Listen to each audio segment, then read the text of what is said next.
Well, welcome back, everybody, to International Trade and Prosperity Week 2022. This week is all about building resilient global value chains. We've just had a fantastic session on biodiversity, COP15, what that means for SMEs, and unsurprisingly spoke quite a lot about the role of technology and digital in terms of enabling supply chains to become more sustainable and green in the longer term. This session is all about leveraging digital innovation to empower SMEs in the context particularly of climate for today. Before we start the session, I introduce the speakers. If anybody wants to access content that's already happened, you can use YouTube. It's all live. You can download that content or watch it at your own in your own time on demand. Nick Byrne, can I ask you to come on screen? And for listeners and watchers, please do use the chat room function and the Q&A function as well. We'll be doing Q&A towards the end of the panel. I'm delighted to introduce Nick Byrne, who is the lead on digital products at the International Chamber of Commerce in Paris, and is our lead on this particular initiative. Just some context here, we've spoken about climate change and climate action over the last year or more. Now we're really getting into the how. How do we implement this through global supply chains? We know that's complex, and now today we're going to talk in this session about a specific tool to help enable that to happen. So over to you, Nick. Thanks, Chris, and thanks for having us. It's a real honor to be supporting the event today. So as Chris mentioned, I'm Nick Byrne, ICC's head of digital products, and played a key role in the small business focus recently. And I just wanted to share a few opening remarks to kick off our session today. So just to remind those who may be unfamiliar, the ICC mission is to enable business to secure peace, prosperity, and opportunity for all. And our network is made up of national committees, just like ICC United Kingdom, and chambers all around the world, and ends up representing in the order of 45 million businesses. And because of our focus on peace, prosperity, and opportunity for all, supporting climate and environmental action by business is a strategic priority for us all around the world. But further, there's a large proportion of those 45 million businesses who make up our network are small businesses and SMEs. So a key question for us over the last 2 to 3 years has been, how do we support small business through the green transition? What role does ICC have to play in both supporting businesses via our global network and being the voice of business within government and policy forums? This has spawned many areas of work from both the Global Secretariat and across the network. We've seen research undertaken into the practical experiences of SMEs by our policy team. Our digital products teams exploring how green regulations may intersect with trade and how we continue to support businesses to conduct cross-border trade under these circumstances. For example, extending our certificates of origin product and looking at the new free trade agreements services Genesis. And of course, we've been working closely with GIST and other partners to develop a digital tool, SME 360X, which helps SMEs to understand, measure, and track environmental performance, and making it easier for governments, supply chain leaders, and other large organizations to engage SMEs within their own environmental agendas. What we found is much of the market is really treating SMEs like smaller versions of corporations when it comes to environmental impact and broader ESG evaluations, which really sets up quite a tough engagement challenge for small business. So engaging SMEs in this global climate and environmental agenda is going to take a lot more creativity and calls on us all to find ways to empathize with the unique situation SMEs find themselves in and trying to meet them where they're at in their own environmental journey. So with that, it's now my great pleasure to introduce you to our panel and set up a deeper conversation around how larger organizations are thinking about this scenario of small businesses and the environmental and climate imperative. And in particular, how digital is being used to engage along supply chains in this space. So I'll ask all my panelists to turn on their videos now. We're not going to do a round of introductions, but when you're asked a question for the first time, I'm going to ask folks to first introduce themselves. So to open the conversation, I'd like to pass the virtual microphone to Swaroop. So Swaroop, if you wouldn't mind introducing yourself and then sharing your perspective from HSBC's view of the world. What's the imperatives and trends that you're preparing for over the coming 12 months? Thanks, Nick, and thanks, Chris and the ICC team for having me. My name is Anilin Swaroop. I'm the Director for Sustainable Trade Finance, Innovation and Partnership and Alternate Distribution at HSBC. And this topic is particularly close to my heart, as you can see in my job title as well.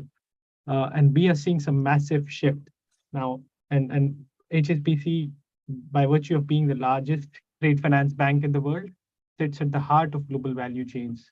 And we have seen range of corporations come to us on different types of needs. And if I was to summarize the shift that is happening, it's actually in two parts. There are large corporations who are looking to embed sustainability in their own businesses and not just the environmental part, including social and governance, so holistic sustainability embedding, and also in their supply chain. So as a result, their supplier and buyer supplier network is changing. And then the related part is the MSMEs and the suppliers who are supplying to these companies who have to change as a result of these large corporations changing their buying practices and business models. The third part to this, which is now getting added, is the new economy part, which is again new business models emerging. And this is where again SME activity is quite high. So we are seeing actually ESG demand. All these three shifts are resulting in strategic conversations with our clients across large corporations, mid-market and SMEs, who are requiring solutions for financing, for technology, for changing their business models, and really collaborating with them in terms of how we can enable this transition. And HSBC in this area is leading by way of directing financing, working with our clients, co-creating solutions with partners, and also developing and deploying new tools in partnership with external partners, and also developing some ourselves for enabling clients to deploy these new technologies, new practices, and supporting the new economy of future. So it's a massive change in the way we have seen business grow in the past, and this is really the opportunity for future. We did a study sometime late last year with BCG, and we published a report around delivering net zero supply chains. And we had estimated that about $50 trillion of investment of $100 trillion needed in transitioning supply chains is needed in the SME space. And it's not just investment in terms of capital goods or business investment, it is also investment in terms of training, technology tools, interventions required, and really helping SMEs to reorient their models to support the economy of future. So that's really the fundamental shift that is happening, and we sit at really heart of it between East and West on catering to all these supply chains. Incredible. It's quite the perspective from your seat, Swaroop. Maria, you work for an equally global organization, but I suspect slightly different perspective, I hope. Let's see. Would you mind introducing yourself and sharing what you're seeing from your role over in the US? Yes, Nick, thank you. Good morning to everyone. Good afternoon. And thank you to ICC UK for putting this together. I was listening to my colleague presenter here before, and from UPS, this topic is very important. We move on a daily basis 3% of the world's GDP in our network, and that commitment to sustainability is something that comes down from the CEO down to all our employees and all our partners that work together. Sustainability, what we're seeing and how things are changing, Nick, I'm going to say it also, like I was mentioned, maybe in three areas. First, we are, as a company of over 500,000 employees, we are committed to have a sustainability covering from all angles, from environmental perspective, the governance perspective, and the social perspective. And so as a company, we have committed and take those values close and dear to us. And so we have very goals and things that we have achieved in the past 5 years. The second point is our customers, right? And I think as Swaroop was mentioning, we have done different studies, and we continue to see the trend of more and more our customers and the consumers are looking to see what is that commitment that companies have to sustainability. And it's not it's something that is driven inside, we recently did a survey earlier this year. 64% of the businesses that we surveyed say that they will do business with a business that has a strong sustainable goal and strategy. But also further than that, I was reading this other study that was done by Yale, where 78% students of 29 leading business schools said that they will apply jobs to companies that show a sustainability commitment. And we took that very seriously in that respect, understanding how do we help make that change. And so we're seeing the numbers, and we're constantly seeing, as having a supply chain, how do we make those changes? And then the third point is, how do we help small businesses? Because for small businesses, this is a big challenge. And I know we're going to talk later more of the specifics, but from a UPS perspective, small businesses are a big part of our customers. And so that's why we identified what are those areas that we can support and help small businesses in their sustainability journey. So we become a partner, we help them, give them the information, create a community around them so that they can make choices and understand better how they move forward. And for that, I know we're going to talk later about it, but this is part of the partnership that we wanted to launch and see how do we create that community for small businesses. Overall, for UPS, this is a big topic, and we're excited to be part of that community. Amazing. Thanks, Maria. Interesting perspectives there. And I'll throw to Elise if she can jump in now and introduce herself.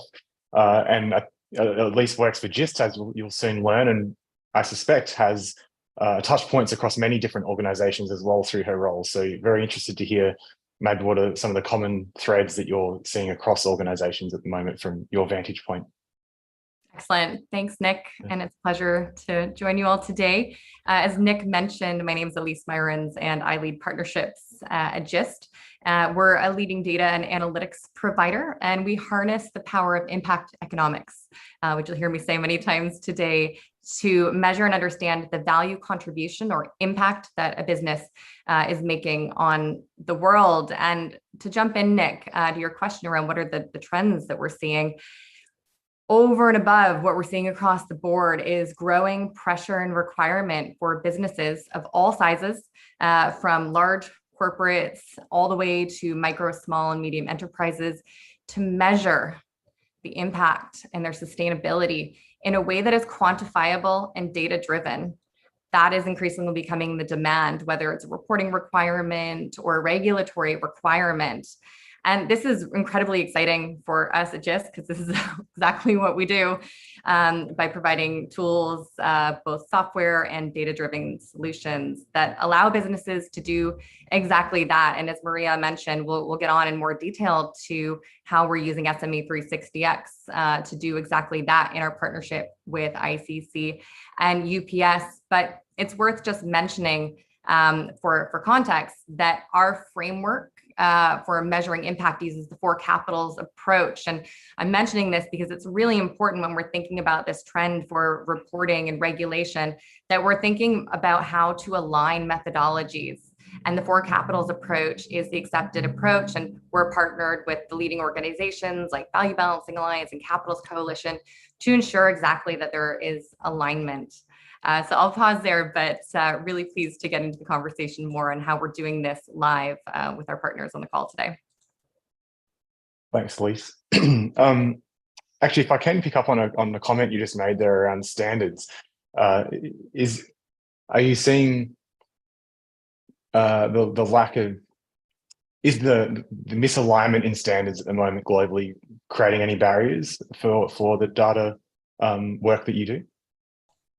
I can start on that one, and then I'd love to invite my fellow panelists to weigh in from their perspective as well. But the reality is that there are many standards and regulatory frameworks, and I won't be the first to mention there's an alphabet soup of guidelines and reporting frameworks, and that poses certainly a challenge for organizations at all sizes. There is absolutely a trend that is moving really in a positive direction right now to start to consolidate and ensure that those frameworks are aligned. And I think it's the responsibility of all of us, and we are very involved in a lot of these frameworks behind the scenes as well, to ensure that momentum toward that alignment and fewer types of frameworks continues, because we need to make it easier a lot more accessible and lower the barriers to entry for businesses of all sizes in order to measure their impact and report on it. Great. Swaroop or Maria, was there anything that you'd want to add to that? Yeah, so I Or think Anna? this is an important piece, right, on how can we enable and channel more sustainable businesses and likewise sustainable. And history is proof that where financing moves, that's where change happens. And we have seen a lot of standards and independent standards develop. There is need for convergence here, but I'm really positive about this area because we have already seen movement towards convergence, particularly in some of the areas related to climate and others. Now, but there is need for us to look at this holistically, and there is emergence of standards. I heard Chris touched upon the biodiversity part, and in some of the far field areas are now also becoming mainstream. And there is need for convergence on holistic standards for financing, for reporting, as well as, and we have seen movement towards this with the TCFD initiative or now the TNFD initiative, for example, in the nature space. So industry is moving towards this. There is more policy and regulatory action that is also going to come in this area, which is possibly going to lead to convergence in terms of how organizations measure and report. And that will hopefully help in terms of how we direct financing and resources more commonly to enable the transition. Great. Well, we're here to talk more about SMEs, but that's still a great aside. So if I segue us back towards the MSME conversation again, we heard from Swaroop and everyone really on the panel so far that we know that global organizations are looking to engage more with MSMEs through the environmental impact journey. I'm really fascinated to hear from you all around what are the challenges that you're either experiencing or anticipating when it comes to this SME engagement. And we've got one more panelist who hasn't introduced themselves yet, so I'll throw the virtual microphone to Anna. If you wouldn't mind introducing yourself and drawing from your experience with ICC, share a little bit about the SME challenges that you're seeing as well. Yes, of course.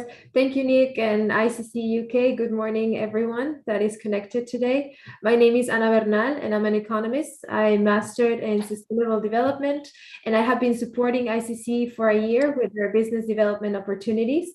It is an honor to share a conversation with all of these panelists that are very experienced and specialized.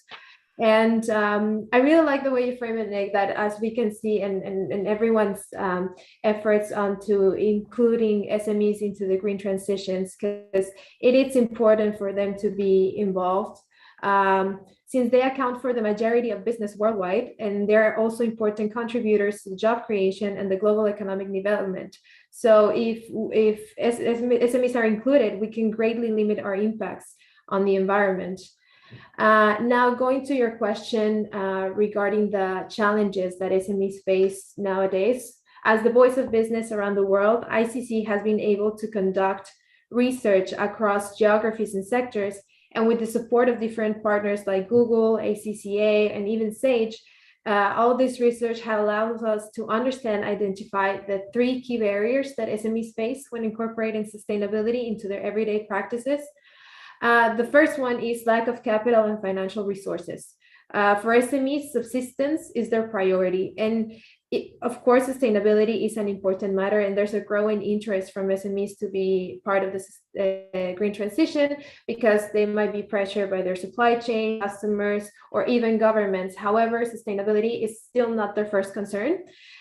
This can also be because they don't have a dedicated team to figure out how to really incorporate sustainability practices in their business activities, which leads us very well to the second point, which is SMEs don't know where to start. They don't have enough resources to have a team dedicated to change their business targets and refocus their objectives. And as Elise was mentioning, and the rest of the panelists, there is a vast asymmetry of information on this topic that really prevents them from building the right strategy. So there might be a million approaches, but which is the right one? And how can SMEs find that out if they don't have the capacity? And the third challenge that we've seen from the research is the difficulty to find the right solution. So SMEs have no time or capacity to look for the most efficient and low-cost option. So with the many tools, capacity buildings, and trainings around, SMEs are confused as to where to invest and how to become more sustainable. In this case, I believe that here's where technological innovation and digital solutions can provide low cost and most efficient path towards the green transition.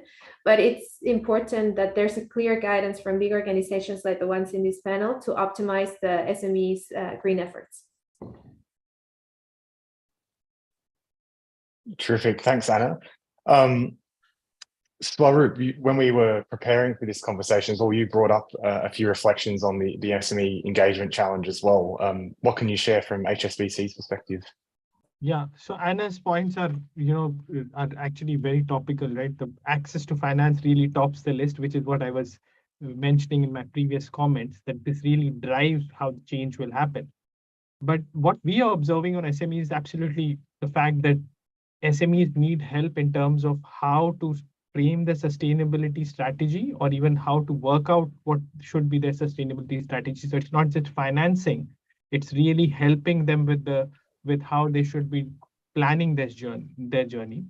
The second piece that is very topical here is the interconnected nature of supply chains. Now, supply chains are often quite interconnected, particularly in similar or adjacent industries. And therefore, there is need for systems thinking there and not just have a linear view.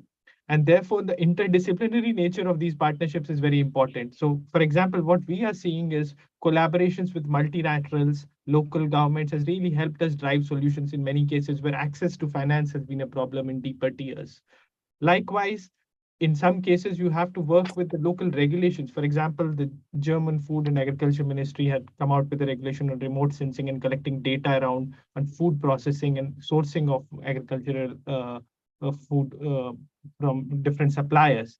So it is important to embed those regulatory requirements in their buying practices. So and have that interdisciplinary approach of getting technology tools to monitor it and really embed financing along with the tech solution. So that's number two. Third area is to really think forward, and have a plan for the businesses of future on how their business will look like.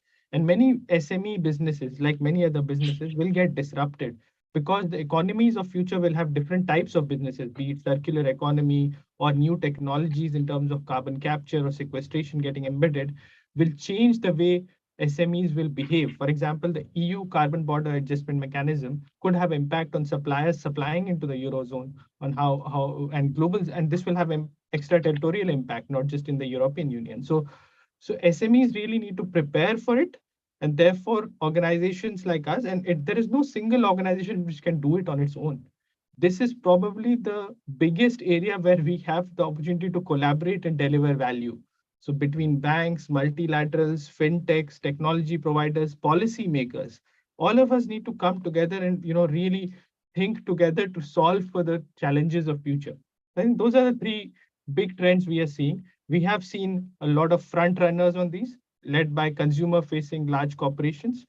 For example, our flagship Walmart supply chain program, which started a few years ago, started with environmental practices in supply chain and moved to social practices being embedded in the supply chain. So there are some leaders, and we have seen very fast followers, very many fast followers come in. And really developing economies have a big opportunity here to leapfrog as well, is my belief, with the tech and other advancements coming further. That's quite the call to action there, Swaroop, to bring everyone together to drive action here. Yeah. One thing that comes to mind for through our experience as ICC and the research that Anna was highlighting before is, I think something that can't be ignored, I suppose, in this conversation, which is how dependent small businesses can be on their environments as well. And by that I mean the public infrastructure that surrounds them, the local supply chain networks. So I'll put the panel on the spot here with this question, but I'm curious, it almost becomes a question of justice is the language that I use, and that how do we balance the expectations that we hold on small businesses to come into the sustainability conversation with the reality that they may have limited agency in their own decisions day to day. Does anybody want to weigh in on that? I do. Maybe a little bit, Nick, if I may start. And I love what Swaroop was talking about. I think from our perspective, that's why we decided to launch our Green Exporter program in partnership with ICC and with GIST, is because we saw that we cannot assume that that is going to be a cookie cutter approach, right? And all small businesses, you're going to go and tell them, go ahead and become green by this date, good luck. And so I think to your point on that part, what we really appreciated and saw as a supply chain company that is moving the goods, right, is that we needed to have first, and I mentioned that, and I think Swaroop mentioned that also in his comments, we really need to create a community for the small businesses to feel comfortable and understand what are we talking about, what is sustainability. We have found out that everybody is committed to the environment, to sustainable approach to doing business. That is not a question of anyone questioning yes or no. The challenge becomes is how they do it, right? And so for us, creating that community to have a safe conversation where we're not going to be saying, well, the numbers should be X, Y, and Z by this year to a small business, but rather what we do in our program, right? Let's create that education, that community, so we have the conversation. The second point is, what is that conversation, right? That capacity building that we're doing, and it is giving the small businesses what can you control in your environment. Because to your point, and I was smiling because all of you were mentioning regulations.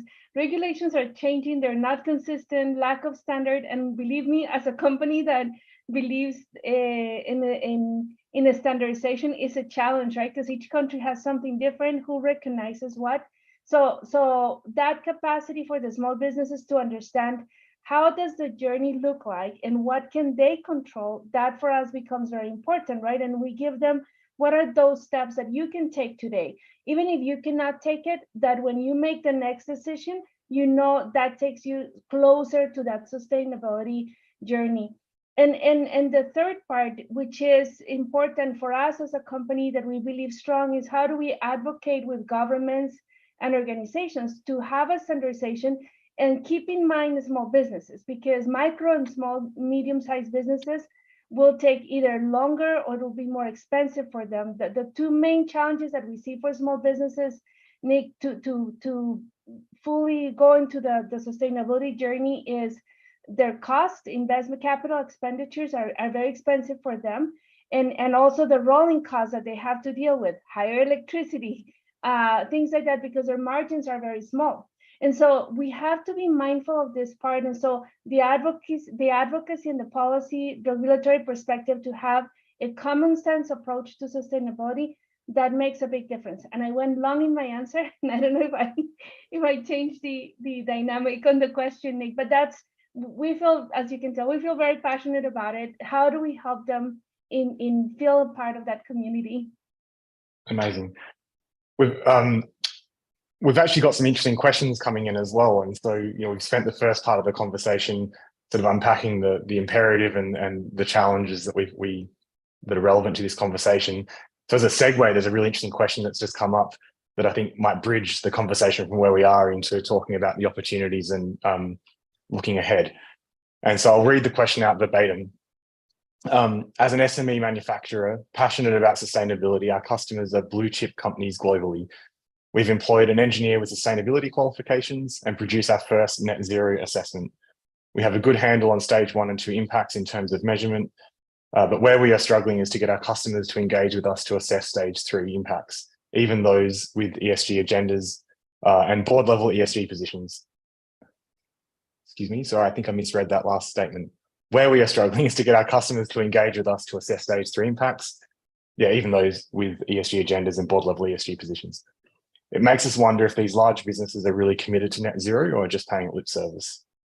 We've got at least 2 people here from a large blue chip organization and one that works a lot with them. So, how would you respond to that question? No, I think we have seen a radical shift and pace of the organization changing really. And like I mentioned previously, there have been some early front runners on this in the past, which were like consumer facing brands, which were really leading this. But now we are seeing conversation not just at the brand level, it's also in the value chain, the mid markets who are in between, who are suppliers or intermediaries who are starting to talk about it. The number of sustainable supply chain financing programs, which addresses actually the scope 3 part of it, has grown multifold for us. So it's really something that is coming to the center in terms of agenda, and it's not just, and corporations realize this, that scope 3 is the most difficult part to address. And there is no cookie cutter approach like Maria was mentioning. Different industries need different types of interventions. In fact, in our study in BCG, which I was referring to previously in the conversation, we studied two industries, for example, automotive and textiles. And the supply chains of these two industries are very different. So addressing scope 3 requires different types of interventions. For example, textiles has a fragmented supply chain where many of the emissions are lying in the supplier base, whereas automotive is a more it's a more focused supply chain, is not as fragmented, and there is a lot of efficiency that has been built in over the years. Therefore, and most of the emissions actually now in downstream usage. So the interventions required in both of these are different. So companies are taking those views now and getting third parties and experts involved. I think it's a shift. You will see some front runners and fast followers. And we have now actually started seeing the shift in the developing economies also, where countries and corporations are now committing to net zero, though with different timelines, and coming to the center to deploy scope 3 solutions in their value chains. So it is a difficult one.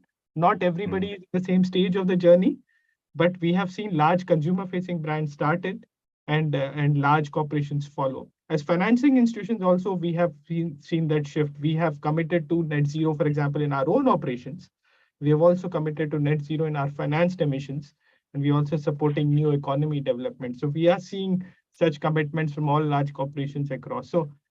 So stay there, continue, and I think you will see the shift very soon. Yeah, we talked a lot about capacity buildings of SMEs so far today, but the reality is that large organizations also need to do some capacity building too, to understand how they engage along the supply chains and do this in a meaningful way. Elise, what observations have you had in that conversation, if any?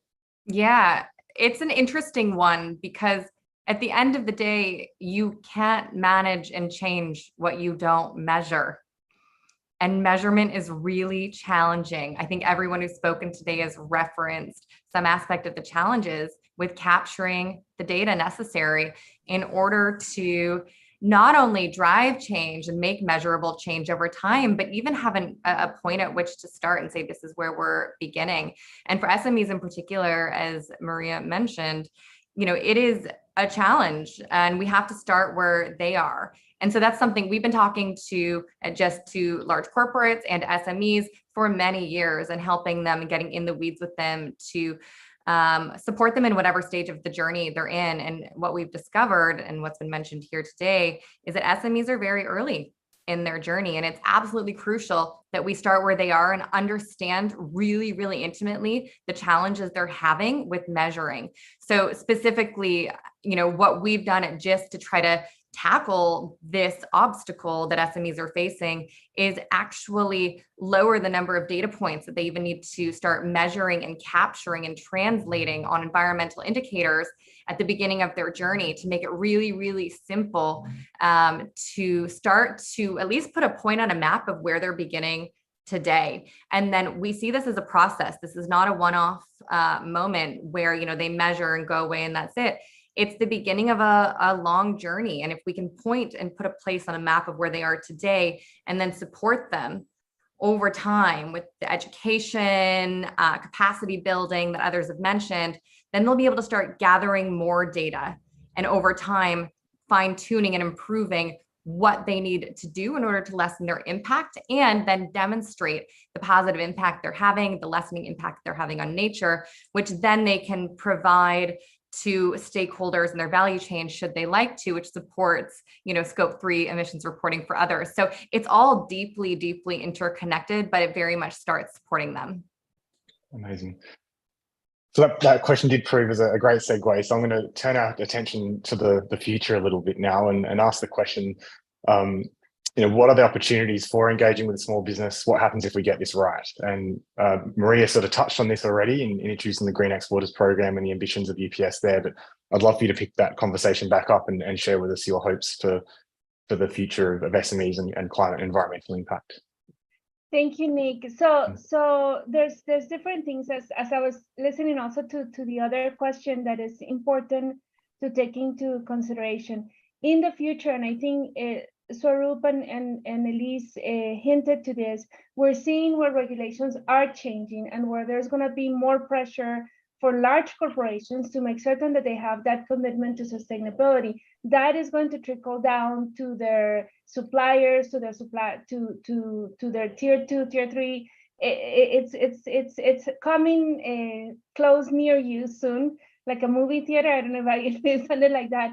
But that, for me, in the future, that is going to be something that the small businesses, to the person who asked the question, by the way, thank you for being an entrepreneur. I always appreciate and love entrepreneurship. That is going to be something that in the next 5 to 10 years, small businesses need to be ready to talk. What is their sustainability commitment? Even if it is only that we are measuring, like Elise mentioned, that is so important, right? We understand what is our journey. This is what we're doing at commitment to sustainability. And this is where we see ourselves in 5 and 10 years. But they need to have a story. And I think that's something that is very important.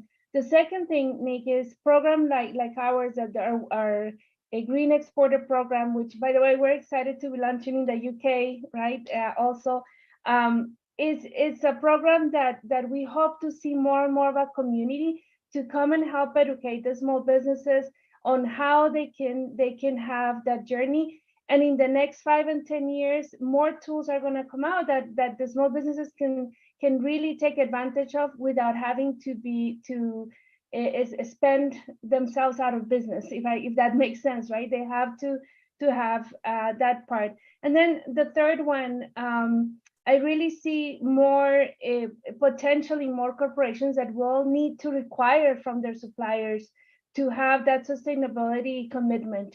And that is going to be farther down, because I think there's still a lot of conversation happening about it, but it is going to be there. And so for corporations too, and large corporations, I love that question. They need to have that pathway ready and that commitment. What does that look for them?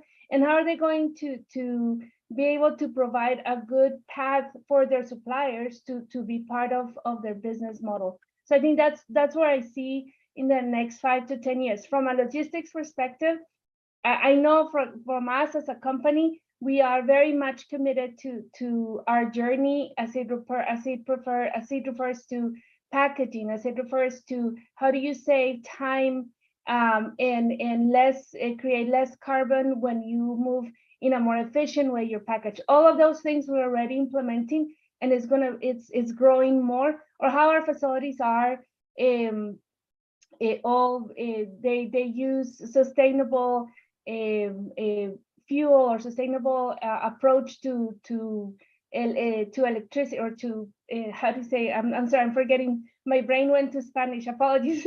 How do they maintain a very carbon neutral approach to everything that we do as a business? All of that we already have in place as our journey, so that I think is going to be important. Great. Gracias. There's 2 questions that have come up as you're speaking there, Maria, which I think are quite pertinent to where we're about to go next in this conversation. And I'll share both of the questions with you all. The first is, can we shift to sustainable trade if the system remains paper-based, especially commercial data? And then the second one is there enough emphasis at the moment on digitization of trade, in brackets, the enabler of sustainability? Without access to real-time supply chain data, how can companies make informed decisions when it comes to this subject? Would any of the panel like to weigh in on this broad question of, I guess, the lack of digitization being a barrier to taking action on climate from a large, from a business perspective? And to what extent does digital help enable ESG going forward? I think digital is probably the biggest enabler, right, in order to sort of unlock the opportunity here, because particularly in the value chain opportunity and the scope 3 part of it, which was referred. And we are in trade financing or trade facilitation more commonly, we are seeing a massive shift towards digital. For example, in our own trade finance business, we have seen a massive spike on digital adoption. Almost majority of our business is now digitally, we interacted with clients. And and that's only going to grow.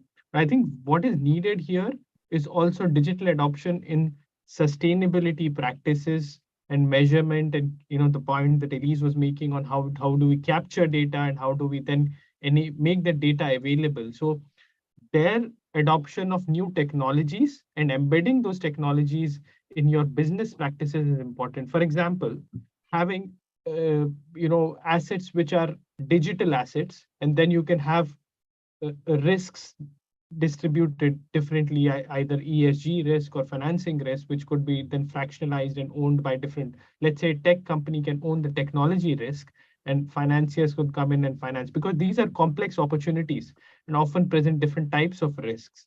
Therefore, technology has the opportunity to unlock this. And I think the way I see this is there are a lot of technologies that are existing, not just for sustainable transition, also for tech tools. It's a question of adoption. So I think we have to break this down into adopting what is already available, which has been sort of slow and only accelerated in the last few years. And COVID has really helped in this area, actually, on the flip side. And second is to look at the far field opportunities in terms of looking at the new economy and new technologies of future, for example, for themes like regenerative agriculture or others, which are really technological shifts, and how do we measure using advanced technologies like geospatial and others. So there are some low cost existing technology tools which need adoption, which is really the opportunity for us to grab and also invest for the future. And this is really the crux of it, on how we can unlock the opportunity, not just for financing, but more generally for value chain transition. I met with an organization a few weeks ago that was using Internet of Things across a manufacturing environment to be able to capture the full environmental footprint of the product that eventuated, and then issue an environmental certificate to capture the embedded impact of that product. You mentioned some acceleration of digital tools as well brought about on COVID. Could you give some practical examples of anything that you saw that perhaps you're excited about? Yeah, so we have seen our e-penetration levels grow massively. It's in upwards of 85% publicly known. Now we have, in terms of how customers interact with us, we have also seen adoption of customers partnering with technology institutions in sustainability space to deliver these supply chain solutions. And I referenced the Walmart program previously, in which we now collaborate with an external fintech provider in terms of deploying their KPIs and monitoring the KPIs through the supply chain and delivering those supply chain financing program. So we have seen such collaborations come together. We have seen adoption of digital practices. And I think the next stage is to really move and leverage advanced technologies like tokenization or Internet of Things, and embed them in circular economy practices, for example, which offers opportunity for us to then scale those business and financing opportunities across different clients. Interesting. So let's bring the conversation back to MSMEs again, and thinking about continuing the digitization trend. How are we seeing digital being used to make it easier for large organizations and governments to collaborate with SMEs around the environmental impact challenge? And I suspect Anna and or Elise will have something to say here, so I'll throw to either of you to jump in on this one first. Elise, actually, I'll throw to you, Elise, first. Okay. You both look stunned. I didn't want to leave you in a face off there. Sorry, Elise, could you jump in? No, thanks so much. I think we've mentioned some of the areas that we're doing this at GIST already, which is lessening the number of data collection points that an SME has to gather, which we had found was actually the most significant hurdle. But what I didn't mention is the way we're using technology behind the scenes in order to do that. So we actually are gathering a lot of different kinds of data. At GIST, we obviously have the company data itself. We have peer-reviewed scientific data and global and regional data sets. And that's where it becomes really interesting, because we're actually ingesting over 15,000 different data points. We've amassed this massive data set that powers our engine that enables us to calculate the impact that a company has. And we're able to keep it up to date with the latest and greatest peer-reviewed science and methodologies and thinking on how to measure impact, which enables us to now very, very quickly on our software, measure the impact that a company is having on the environment. This type of action used to take a significant amount of time. Now it's all digitized, which is really, really exciting, which makes it a lot easier to scale. Yeah, and we've seen some of the work that Jess has been doing firsthand, which has been really exciting. And I think to pull it out, what we've seen is this desire for complete data sets and very robust data sets from corporations, that expectation pushed down to SMEs that just aren't ready to engage at that level of accuracy yet. And so be able to combine user experiences of digital tools that are a bit more sensitive to the knowledge that SMEs possess in this space, together with the data modeling techniques of GIST, allows us to still get, it becomes a win-win situation. A large organization gets their data, the SME isn't rushed into having to provide incredibly robust data themselves, at least in that first step, which is really exciting. Anna, you've been really close to a practical tool that ICC has been working on to support SMEs. What could you share with the panel and the wider audience there? Yes, thank you, Nick. I think actually to build up on what Sorb was saying, to accelerate the SMEs access towards the different solutions, I think here is where the community and the collective work from banks, big supply chain leaders, technology providers, and even chambers of commerce can come into action and support SMEs as to guide them how or which solutions are the right ones. So we have to prepare those answers for SMEs to also be prepared and be able to report on those Scope 3 emissions and the different policy regulations that might change in the future. Regarding to your question as to the SME 360X tool, so ICC has acknowledged the necessity of supporting SMEs to develop a clear understanding towards the urgency of climate action. And we're really happy to partner with the digital provider in GIST and provide the solution for SMEs. And as we were discussing in the beginning of this panel, we were treating SMEs as they were a small, just a small corporation. However, as Maria Elisa was saying, they're very early in their process. So the method that we're gonna be guiding them towards should be tailored to what their needs are.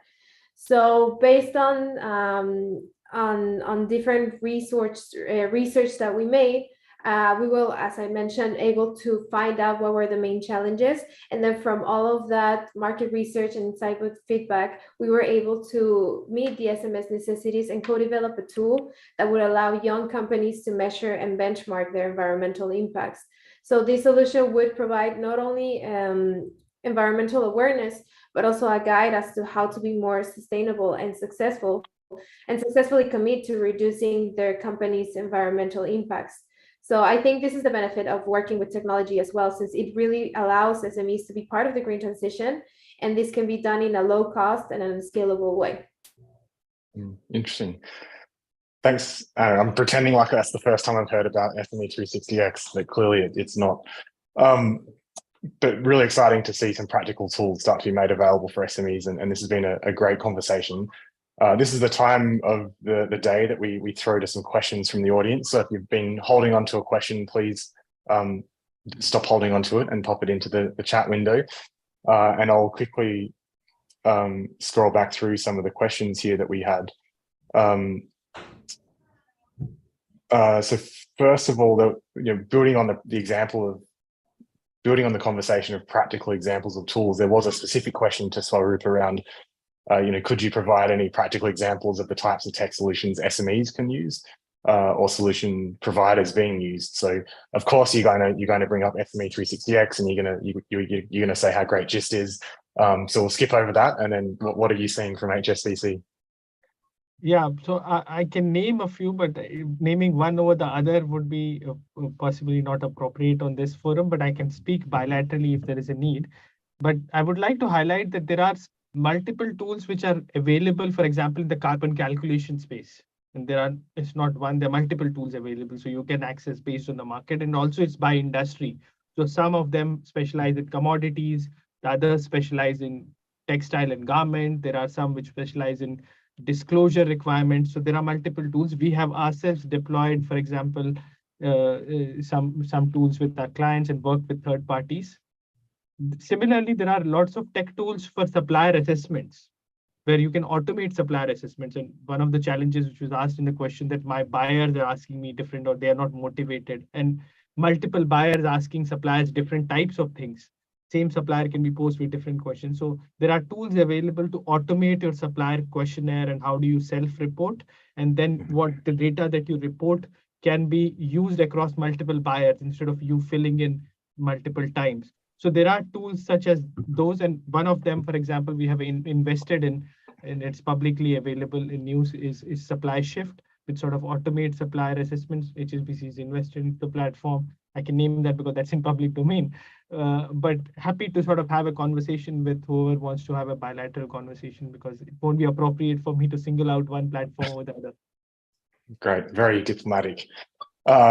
I feel like Anna may have touched on the answer to this question already, but just to make sure that it's not lost, another question we have is, how does an SME know which solution providers are in the market, and how do they know where to find them? Where do they begin? Anna, or does anybody else want to jump in on this one?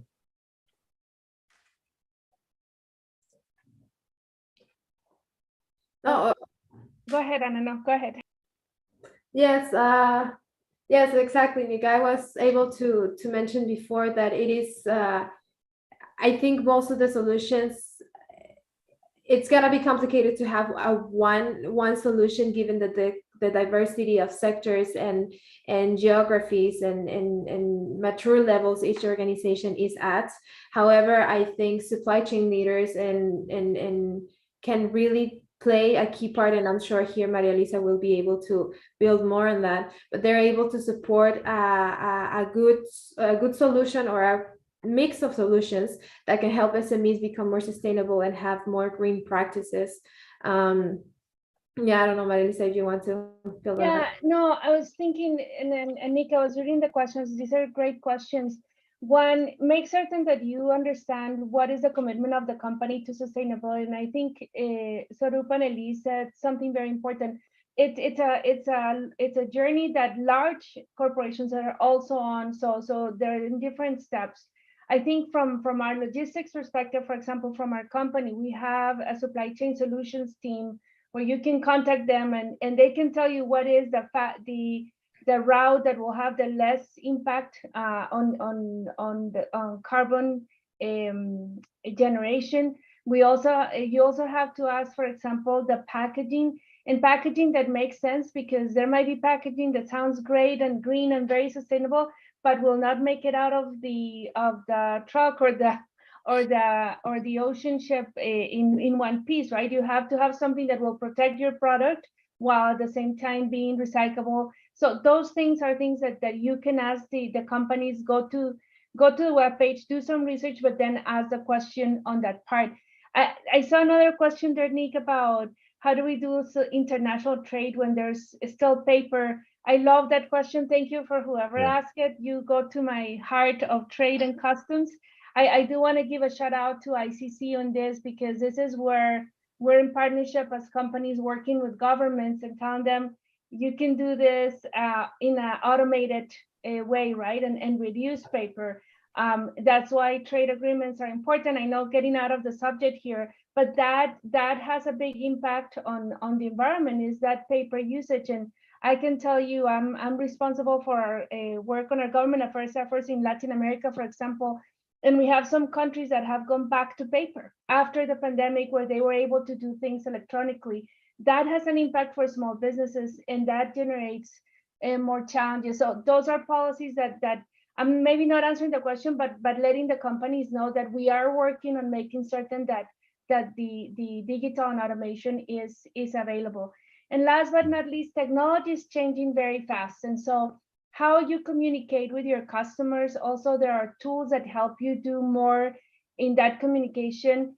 Get a sense from your customers that helps you build the tools that can be sustainably, that can help add to your sustainability journey. So those are things that I agree with Sarup. We cannot identify one technology over another.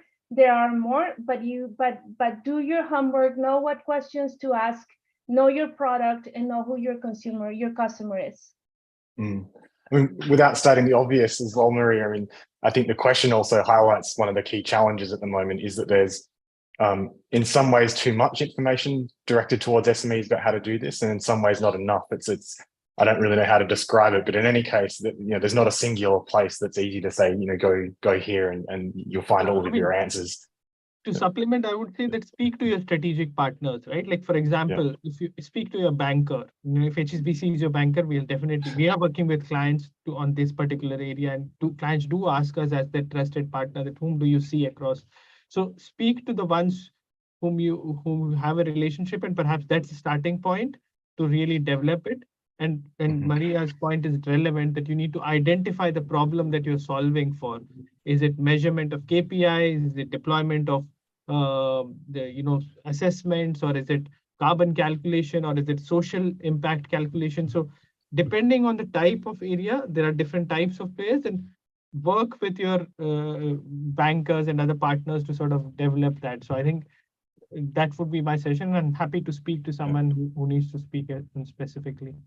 Great. We'll hand out your personal phone number at the end of the call, Swaroop. And obviously the Green Exporters program as well that UPS is running aims to help move the dial in terms of SME support too.